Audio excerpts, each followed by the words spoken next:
Hello bachcho, let's read the question. Question say that Ganesh makes a fixed deposit of 40,000 in a bank for a year at 20% per annum simple interest. Harish makes a fixed deposit of an equal sum for the same period at the same rate of the interest. Interest being compounded half yearly. Find the difference between maturity value of the investment of Harish and Ganesh. Okay तो यहाँ पे सबसे पहले इस question को करने के लिए की कॉन्सेप्ट क्या हो जाएगा? की कॉन्सेप्ट, क्वेश्चन का की कॉन्सेप्ट यहाँ पे हो जाएगा कि अगर हम सिंपल इंटरेस्ट अगर निकालना चाहते हैं तो सिंपल इंटरेस्ट का वैल्यू क्या होता है? ये होता है principal into rate into time upon 100। ठीक है, इसी के बेसिस पे हम लोग दोनों का निकालेंगे। ठीक है, एक बार निकालेंगे गणेश का और एक बार निकालेंगे हरीश का और दोनों के मैच्योरिटी वैल्यू को माइनस कर देंगे और यही हमारा आंसर हो जाएगा।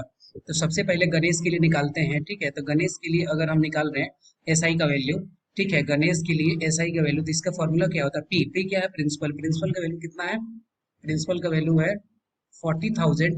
रेट का वैल्यू दिया हुआ है 20%, तो रेट हो गया 20% और टाइम दे रहा है for a year, that means time हो गया 1 ईयर अपॉन क्या हो गया? ये हो गया 100।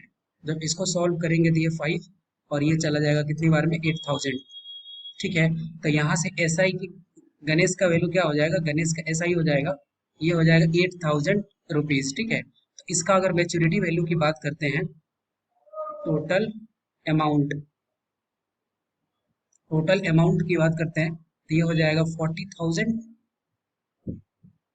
प्लस 8,000। ठीक है, इसको जब एड ऑन करेंगे तो यहाँ से आ जाएगा क्या? यहाँ से आ जाएगा 48,000 रुपीज। ठीक है, अब बात करते हैं हम लोग हरीश के लिए। ठीक है, तो हरीश के लिए क्या वैल्यू दिया हुआ है? हरीश के लिए भी बोल रहा है कि सेम पीरियड के लिए दे रहे हैं लेकिन, और सेम रेट ऑफ इंटरेस्ट भी है लेकिन हाफ ईयरली है, और सेम इक्वल अमाउंट के लिए भी। ठीक है, तो यहाँ पे हरीश के लिए अगर बात करते हैं तो यहाँ पे कंपाउंडेड है, तो कंपाउंडेड के लिए फॉर्मूला क्या होता है? फॉर्मूला इसका डायरेक्ट यहाँ से अमाउंट निकाल सकते हैं हरीश का, और ये क्या होता है? प्रिंसिपल। प्रिंसिपल का वैल्यू कितना है? प्रिंसिपल का वैल्यू है 40,000 वन प्लस रेट। अब अगर हाफ ईयरली अगर रहता है तो रेट का वैल्यू जो दिया रहता है उसका हाफ कर देते हैं। ठीक है, दैट मीन्स r/2। आर का वैल्यू क्या है? आर का वैल्यू है 20, दैट मीन्स ये क्या हो जाएगा? 10 अपॉन 100।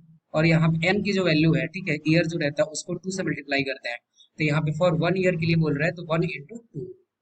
ठीक है, अब जब इसको सॉल्व करेंगे तो यहाँ से हो जाएगा 40,000 और इसको क्या लिख सकते हैं? इसको सॉल्व करेंगे तो यहाँ से लिख देंगे 11/10 टू द होल स्क्वायर। ठीक है, तो यहाँ से हो गया 40,000 इंटू 11 अपॉन 100। ठीक है, डबल जीरो से डबल जीरो कैंसिल हो गया। देन फाइनली हमारे पास क्या आ जाएगा? फाइनली आ जाएगा 48,400 रुपीज। ठीक है, तो दोनों के मैच्योरिटी वैल्यू का हमें डिफरेंस पूछ रहा है क्वेश्चन में, तो यहाँ पे मैच्योरिटी वैल्यू क्या हो जाएगा?